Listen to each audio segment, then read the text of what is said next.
Hello students, welcome to my channel. আজ আমরা এই চ্যানেলে উইলিয়াম শেক্সপিয়ারের সনেট নম্বর 1 একটু জেনে নেব। সনেট হচ্ছে, প্রথমেই বলে রাখি, একটি চতুর্দশপদী কবিতা, অর্থাৎ 14 লাইনের একটি কবিতা।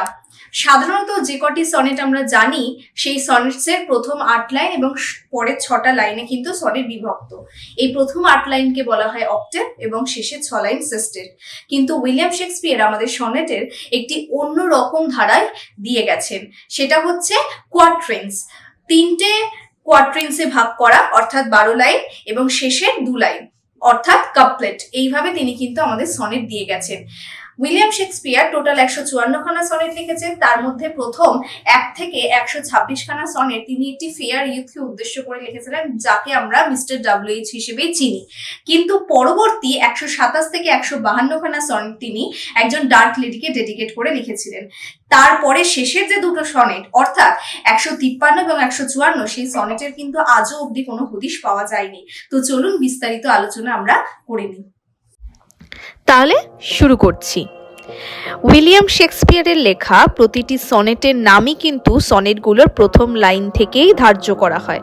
অর্থাৎ এই সনেটটির প্রথম লাইন যেহেতু from ফেয়ারেস্ট creatures we desire increase, তাই জন্য এই সনেটটির নামও একই, from ফেয়ারেস্ট creatures we desire increase.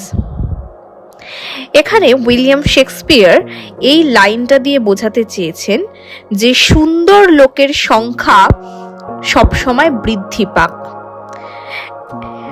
তার মানে we want beautiful people to reproduce and grow in number, that thereby beauty's rose might never die. এতে করে কি হচ্ছে? এতে করে সৌন্দর্যের যে গোলাপ, সেই গোলাপ কোনোদিন মরছে না। অর্থাৎ so that the examples of beauty might never die, but as the riper should by time disease. একজনের যখন অনেকটা বয়স হয়ে যায়, সে ধীরে ধীরে মরণাপন্ন অবস্থায় পৌঁছে যায়। His tender hair might bear his memory.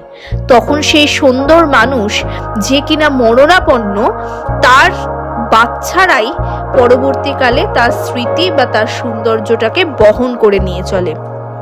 Even though someone who is ripe must eventually die, his young hair might carry his memory.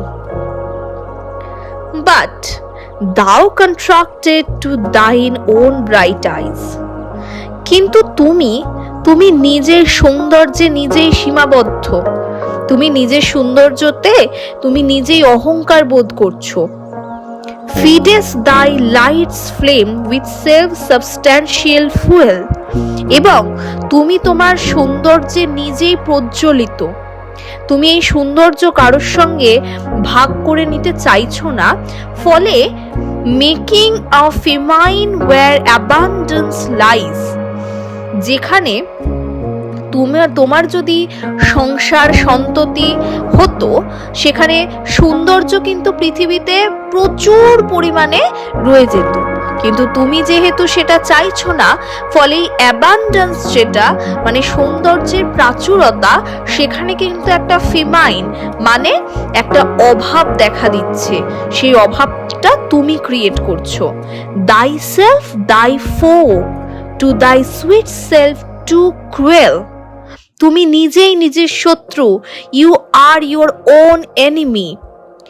Two cruel to your sweet self.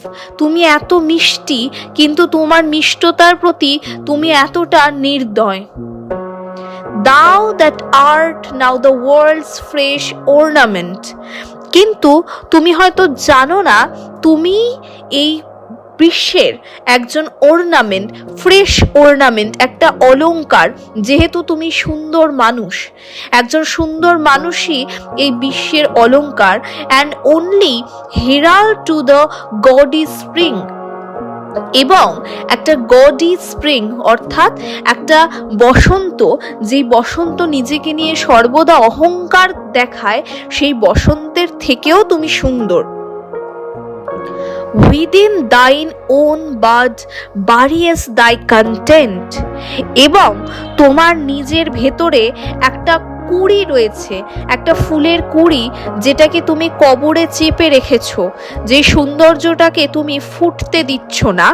And tender চার্ল মেকেস্ট West in নিগার্ডিং, এবং তোমার মধ্যে যে tender, তোমার মধ্যে যে একটা softness, সেই সফটনেসটাকে কিন্তু তুমি কাজে লাগাচ্ছ না, তুমি পৃথিবীতে সৌন্দর্যটাকে বাড়তে দিচ্ছ না। You are being a girly miser, wasting your beauty by being so stingy. Pity the world or else this glutton be, এই ওয়ার্ল্ডটিকে, এই পৃথিবীকে তুমি একটু দয়া দেখাও, কিংবা হয়তো তুমি বড্ড বেশি জেদি হয়ে পড়েছো। To eat the world's due by the grave and thee, by letting what the worlds deserve be consumed by the grave and you. এই বিশ্ব যেটা চাইছে সেটা হচ্ছে সৌন্দর্য প্রাপ্তি। তুমি সংসার করো, তুমি সন্ততি করো, তাহলে কি তোমার সন্তানেরা সুন্দর সুন্দর তৈরি হবে, ফলে পৃথিবীতে সৌন্দর্যের প্রচার হবে। তুমি নিজের সৌন্দর্যকে আবদ্ধ করে নিজের মধ্যে রেখো না। উইলিয়াম শেক্সপিয়ারের সনেট 1 এই অর্থটি বহন করছে। ধন্যবাদ।